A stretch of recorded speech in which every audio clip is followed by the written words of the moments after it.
If you ask a politician assigned to security matters today what he or she thinks about the surveillance techniques used to prevent crime, there's a good chance that you'd be told about the benefits of closed-circuit camera systems. You'd hear convincing arguments about the additional safety in their vicinity because they act as a crime deterrent.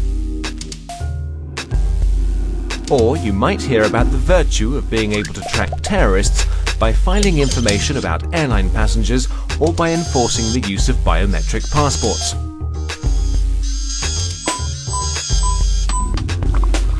Maybe you'd find out how trusted computing protects you from malicious software and viruses. Or how scanning emails and eavesdropping on phone calls helps the police find potential criminals of all kinds.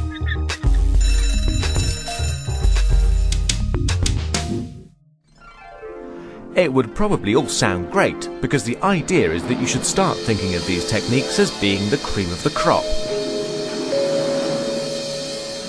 But let's face the not quite so obvious, but nonetheless omnipresent downside of all this.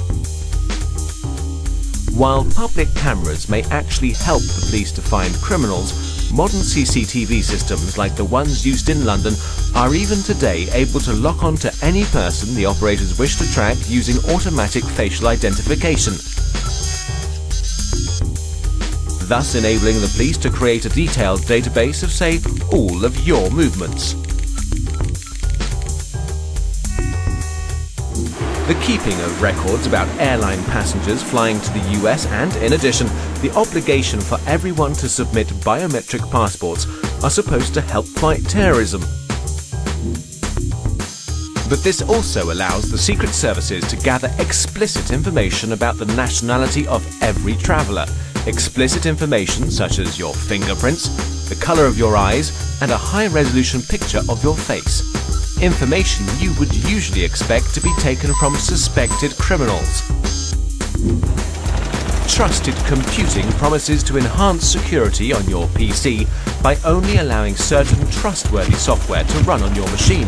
What you're not told is that the person who decides which software you can trust and are therefore allowed to install on your PC will certainly not be you. On the one hand, scanning emails and wiretapping phone calls for ominous keywords could convict a few small-time criminals, but on the other, it allows all sorts of people involved in this monitoring process to retrieve all sorts of private information. Information you just might not want to share with the staff of your local police station.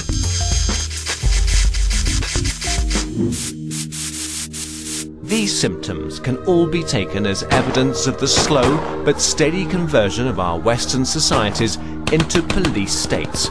Our Western societies claim to be liberal democracies, but our leaders try to enforce more and more repressive laws and instrumentalize the public fear of terror to justify them.